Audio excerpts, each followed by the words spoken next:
Hello friends, कैसे हैं आप सब। आई होप आप सब अच्छे होंगे। Friends, this side Monika. आज के इस वीडियो में हम अपनी साइंस का चैप्टर 2 करेंगे। क्लास 9th का chapter 2, is matter around us pure. ठीक है, आइए देखते हैं इसमें। एक सेकेंड। नेक्स्ट है मैटर के बारे में। जैसा कि हमने पहले चैप्टर में फ्रेंड्स पढ़ा था मैटर के बारे में। मैटर के जो हैं 5 स्टेज हमने पढ़ी थी: solid, liquid, gas, plasma and BEC, Bhoj Einstein condensation. तो उसी के बारे में आगे बात हुई है। जो मैटर है ना हमारा, एक सेकेंड, जो हमारा मैटर है वो दो तरह से बना हुआ है। एक तो प्योर सब्सटेंस से, एक इम्प्योर सब्सटेंस से। प्योर सब्सटेंस कौन है? प्योर सब्सटेंस में हमारे एलिमेंट आएंगे, कंपाउंड आएंगे। इम्प्योर मतलब मिक्सचर। मिक्सचर में क्या होगा? मिक्सचर में कोई भी कंपोजिशन फिक्स नहीं होगा। ये होमोजीनियस भी हो सकता है, हेट्रोजीनियस भी हो सकता है। जैसे कि देखो, आप मैटर को दो पार्ट में क्लासीफाई किया है: प्योर कंपोनेंट और मिक्सचर। प्योर कंपोनेंट में कौन कौन आएंगे? एलिमेंट आएगा, कंपाउंड आएगा। एलिमेंट ऐसे सब्सटेंस होंगे जो सिंपल होंगे बिल्कुल, उन्हें किसी और में हम ब्रेक नहीं कर सकते, जैसे कि कॉपर हो गया, ऑक्सीजन हो गया, आयरन हो गया। कंपाउंड ऐसे होंगे कि जो किसी एक या एक से ज़्यादा एलिमेंट से बने होंगे, पर फिक्स्ड रेशियो में बने होंगे। ठीक है, किसमें? फिक्स्ड रेशियो में। जैसे कि वाटर हो गया, वाटर का क्या हो गया? H2O। ठीक है, मीथेन का CH4। ठीक है, उस तरह। उसके बाद मिक्सचर क्या होता है? मिक्सचर ऐसा होता है, मिक्सचर मतलब ऐसे सब्सटेंस होते हैं जो स्पेस घेरते हैं, यानी कि स्पेस ऑक्यूपाई करते हैं, और उनका कुछ मास होता है। ठीक है, उसके बाद जो मिक्सचर है वो कितने टाइप का होता है? मिक्सचर हमारा दो टाइप का होता है: होमोजीनियस मिक्सचर, हेट्रोजीनियस मिक्सचर।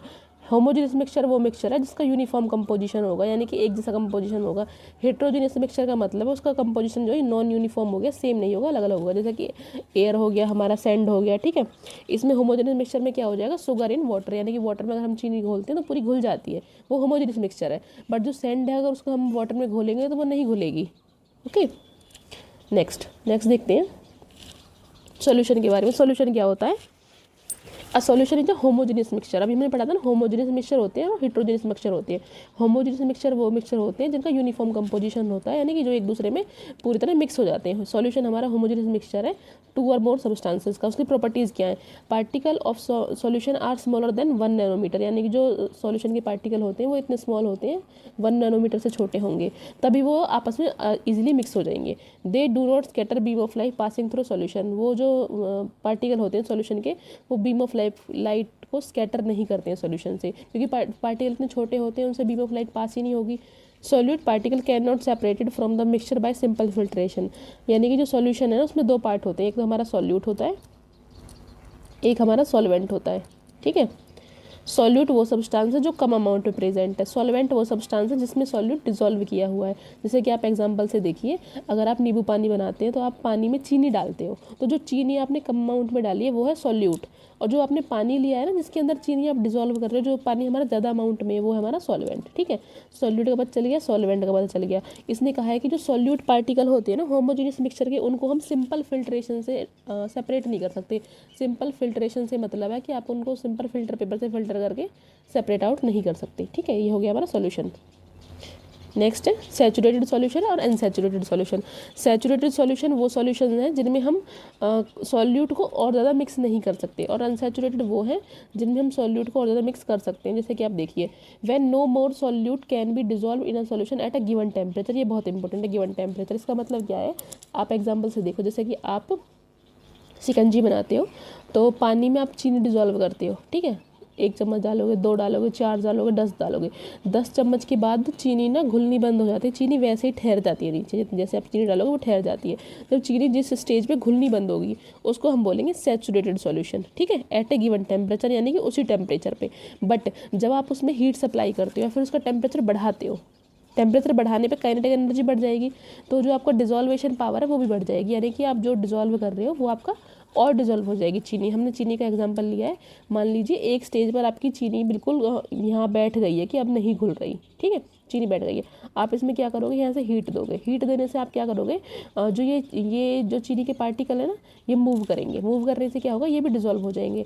तो ये क्या होगा? अनसैचुरेटेड सॉल्यूशन है। अनसैचुरेटेड सॉल्यूशन का मतलब है जिसमें हम सॉल्यूट और डिजोल्व कर सकते हैं। सैचुरेटेड वो सॉल्यूशन है जिसमें हम सॉल्यूट और डिजोल्व नहीं कर सकते हैं। ठीक है, नेक्स्ट है concentration of a solution. Solution की कंसंट्रेशन निकालने का क्या फॉर्मूला है? पहला है mass by mass percentage. Mass by mass percentage है पहला। इसका मतलब क्या है? Mass of solute into 100 mass of solution. यानी कि आप क्या रखोगे? सॉल्यूट का मास 1 second, 1 second friends, 1 second.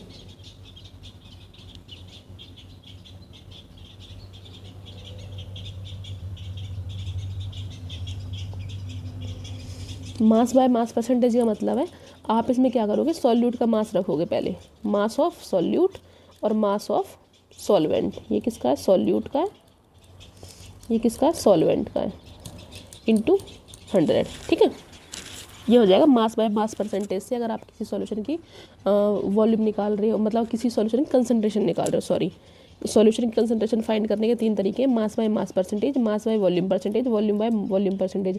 Mass by mass percentage में क्या होगा, मास ऑफ सॉल्यूट ऊपर रहेगा, मास ऑफ सॉल्वेंट नीचे रहेगा, इंटू में 100। उसके बाद मास बाय वॉल्यूम का मतलब है मास ऑफ सॉल्यूट ऊपर रहेगा और वॉल्यूम ऑफ सॉल्यूशन नीचे रहेगी, इंटू में 100। वॉल्यूम बाय वॉल्यूम का मतलब है वॉल्यूम ऑफ सॉल्यूट ऊपर है और वॉल्यूम ऑफ सॉल्यूशन नीचे है, इंटू में 100। 100 सबके नीचे आएगा क्योंकि मतलब 100 सबके मल्टीप्लाई में आएगा, क्योंकि सब में क्या मास परसेंटेज है, वॉल्यूम परसेंटेज है, परसेंटेज के लिए 100 से मल्टीप्लाई करेंगे। नेक्स्ट है सस्पेंशन। सस्पेंशन क्या है, हेट्रोजीनियस मिक्सचर है। अभी हमने सॉल्यूशन को पढ़ा था, सॉल्यूशन क्या है, होमोजीनियस मिक्सचर है, जबकि सस्पेंशन क्या है, हेट्रोजीनियस मिक्सचर है, जिसमें सॉल्यूट पार्टिकल जो है डिजॉल्व नहीं होते हैं but remain suspended through out the bulk of medium, यानी कि जो सॉल्यूट के पार्टिकल डिजॉल्व नहीं हुए वो उसमें क्या रहेंगे, सस्पेंडेड रहेंगे, विजिबल, उनको हम नेकेड आई से देख सकते हैं। ये क्या है, सस्पेंशन। इसकी प्रॉपर्टी क्या है, स्कैटर बीम ऑफ लाइट, ये बीम ऑफ लाइट को स्कैटर कर सकते हैं। Solute particle settle down when suspension is left undisturb, यानी कि अगर हम सस्पेंशन को अनडिस्टर्ब छोड़ते हैं तो सॉल्यूट पार्टिकल जो है बॉटम में बैठ जाएंगे, यानी कि वो सेटल डाउन हो जाएंगे, उनको हम सिंपल प्रोसेस से फिल्टर आउट कर सकते हैं। ये हो गया सस्पेंशन। सस्पेंशन क्या है, हेट्रोजीनियस मिक्सचर है, इसमें जो हमारे सॉल्यूट के पार्टिकल होते हैं वो कम्प्लीटली डिजॉल्व नहीं होते हैं, वो फ्रीली सस्पेंडेड होते हैं, उन्हें हम नेक्ड आई से देख सकते हैं। वो हमारी जो बीम ऑफ लाइट है उसको स्कैटर कर सकते हैं एंड उनको हम सिंपल फिल्ट्रेशन मेथड से फिल्टर आउट कर सकते हैं। नेक्स्ट है कोलॉइड्स। कोलॉइड्स क्या है, uniformly spread throughout the solution. The particle of colloids are uniformly spread throughout the solution. जो कोलॉइड्स होते हैं, जो सस्पेंशन होते हैं फ्रेंड्स, इन दोनों में जो पार्टिकल होते हैं उनका साइज का फर्क होता है। जैसे कि due to relatively small size of particle the mixture appears as homogeneous. जो कोलॉइड्स होते हैं ना, उनका जो साइज होता है वो बहुत स्मॉल होता है, इसलिए वो होमोजीनियस जैसा लगता है, पर वो होमोजेनियस होता नहीं है। ठीक है, वो होमोजेनियस जैसा अपीयर होता है। एग्जांपल इसका milk. These particle easily scatter beam of light.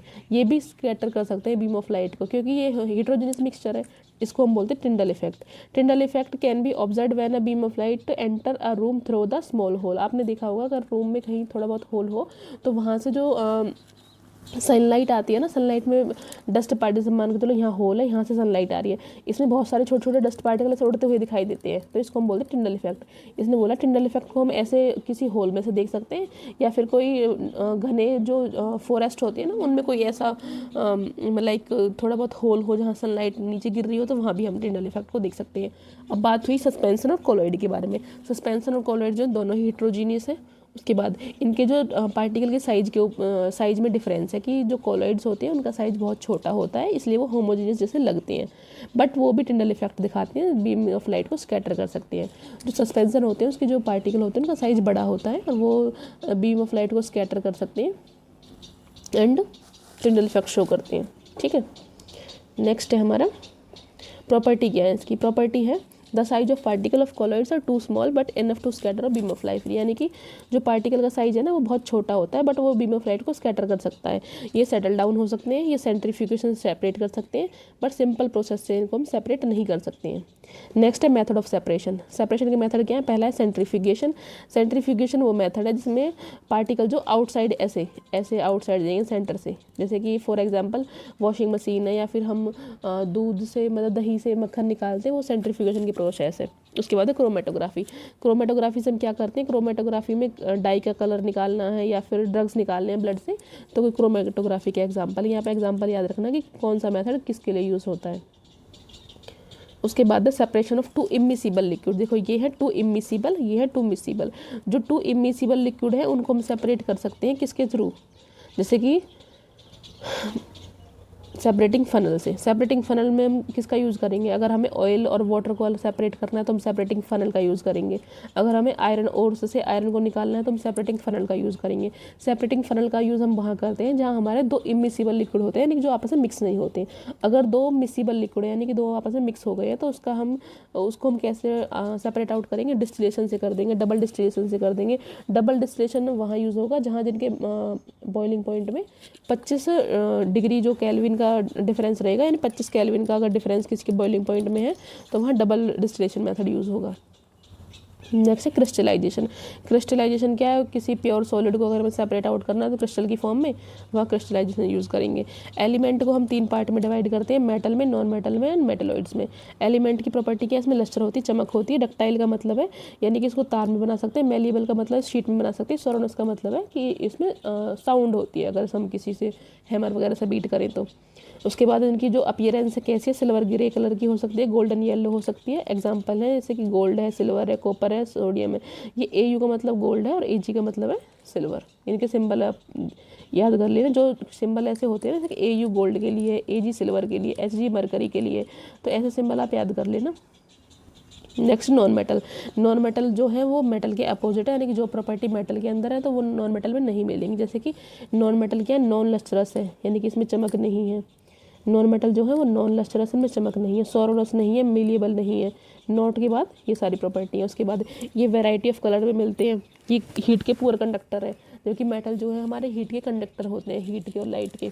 ठीक है, इसका एग्जांपल है कार्बन, ब्रोमीन और आयोडीन। थर्ड है हमारा पार्ट मेटलॉइड्स का। मेटलॉइड्स ऐसे हैं जो मेटल और नॉन मेटल के भी, यहाँ मेटल है, यहाँ मेटलॉइड्स हैं और यहाँ नॉन मेटल है, यानी कि मेटलॉइड जो है मेटल और नॉन मेटल के बीच के हैं। इनका एग्जांपल है बिस्मिथ है, सिलिकॉन है, जर्मेनियम है। ठीक है, टोटल एलिमेंट कितने हैं पीरियोडिक टेबल में? 118 है, यानी कि 118 टोटल एलिमेंट है। 92 जो है नेचुरल अकरिंग है, बचे हैं मैन मेड। उसके बाद मेजोरिटी में क्या है? सॉलिड्स हैं। 11 जो है गैस है। 2 एलिमेंट जो है लिक्विड है रूम टेम्परेचर पर, और जो गैलियम सीजियम है वो लिक्विड बन जाते हैं रूम टेम्परेचर पर। ठीक है, जैसे मरकरी, ब्रोमीन जो है ये रूम टेम्परेचर पर लिक्विड फॉर्म में मिलती है, तो ये आपको याद रखना है। अलॉय क्या है? अलॉय ऐसे सब्सटेंस है जो 2 या 2 से ज़्यादा मेटल से या मेटल नॉन मेटल से मिलकर बनते हैं। इसका आप एग्जांपल याद रखना, ब्रास। NCERT में दिया हुआ ब्रास का कंपोजिशन क्या है? इसमें 70% कॉपर है, 30% जिंक है। ठीक है, इसको हम याद कर सकते हैं। हिंट पिताजी। पिताजी का मतलब पी से पीतल, टी का मतलब तांबा और जे से मतलब जिंक। ठीक है, यानी कि जो पीतल बना है वो किससे बना है? हमारा तांबे और जिंक से बना है। ठीक है, उसके बाद 1 लीटर में कितना होता है? यानी कि 1 डेसीमीटर क्यूब होते हैं 1 लीटर के अंदर। LPG का पूरा नाम है लिक्विड पेट्रोलियम गैस, और CNG का कंप्रेस्ड नेचुरल गैस। ये NCERT में गिवन है तो मैंने इसलिए लिख दिया कि आपसे पूछा जा सकता है 1 नंबर में। उसके बाद कुछ जो सॉल्यूशन है ना, ये यहाँ से डायरेक्ट क्वेश्चन बनता है, इसलिए मैंने डाल दिया है। देखो, डिस्पर्ज फेज का मतलब है एक है डिस्पर्ज फेज, एक है डिस्पर्ज मीडियम। ठीक है, उसके बाद उसका टाइप क्या है और एग्जांपल आपसे पूछा है। जो एरोसोल है, जैसे एरोसोल है तो इसकी डिस्पर्ज फेज क्या है, डिस्पर्ज मीडियम क्या है। मीडियम का मतलब है कि वो लार्ज अमाउंट में होगा, इसको आप सॉल्वेंट की तरह समझ सकते हो कि ये लार्ज अमाउंट में होगा। मीडियम जो है वो लार्ज अमाउंट में होगा। ठीक है, ये होगा लेस अमाउंट में। ठीक है फ्रेंड्स, अगर किसी के अंदर जो फेज़ है वो लिक्विड है और मीडियम जो है गैस है तो वो क्या बनेगा? एरोसोल बनेगा। इसका एग्जांपल है फॉग, क्लाउड्स एंड मिस्ट। अगर किसी का फेज सॉलिड है और मीडियम गैस है तो वो भी एरोसोल बनेगा। उसका एग्जांपल है स्मोक, ऑटोमोबाइल्स, एग्जॉस्ट। यानी कि यहाँ से क्वेश्चन बनता है, आपसे ये पूछा जाएगा और पूछेंगे कि किस टाइप का सॉल्यूशन है, या फिर इसमें डिस्पर्ज फेज क्या है, डिस्पर्ज मीडियम क्या है। तो आपको ये बिल्कुल अच्छे से याद रखनी है टेबल। उसके बाद अगर किसी में डिस्पर्ज फेज हमारा गैस है, डिस्पर्ज मीडियम हमारा लिक्विड है, तो वो फॉर्म बनेगा, फॉर्म सॉल्यूशन बनाएगा। और उसका एग्जांपल है सेविंग क्रीम। अगर किसी सॉल्यूशन का डिस्पर्ज फेज लिक्विड है, डिस्पर्ज मीडियम जो है वो भी लिक्विड है, तो वो क्या बनाएगा? इमल्सन बनाएगा। इसका एग्जांपल है मिल्क। अगर किसी सॉल्यूशन में डिस्पर्ज फेज हमारा सॉलिड है, डिस्पर्ज मीडियम हमारा लिक्विड है, तो वो क्या बनाएगा? सोल बनाएगा। सोल का एग्जांपल है मिल्क ऑफ मैग्नीशिया। ऐसे ही आप देख लेना। ठीक है, तो ये जो टेबल है बहुत इंपॉर्टेंट है, ये आपको याद रखनी है। तो इस तरह जो हमारे सॉल्यूशन चैप्टर से सॉल्यूशन है ना, ये मैटर अराउंड द प्योर, यहाँ से जो भी हमारे सॉल्यूशन के बारे में इंपॉर्टेंट जो चीज़ें थी NCERT से, वो मैंने एक्सट्रैक्ट करके PPT फॉर्म में आपको प्रोवाइड कर दी है। यहाँ से आप देख लेना। एक तो आपको सॉल्यूशन के बारे में पता होना चाहिए कि सॉल्यूशन किस तरह का है, होमोजीनियस मिक्सचर है। ठीक है, सॉल्यूशन के बाद आपको ये फॉर्मूले पता होना चाहिए कंसंट्रेशन निकालने के। उसके बाद आपको सस्पेंशन का पता होना चाहिए, कॉलॉइड्स के बारे में पता होना चाहिए। यहाँ सॉल्यूशन हो गया। उसके बाद मेथड ऑफ सेपरेशन में पता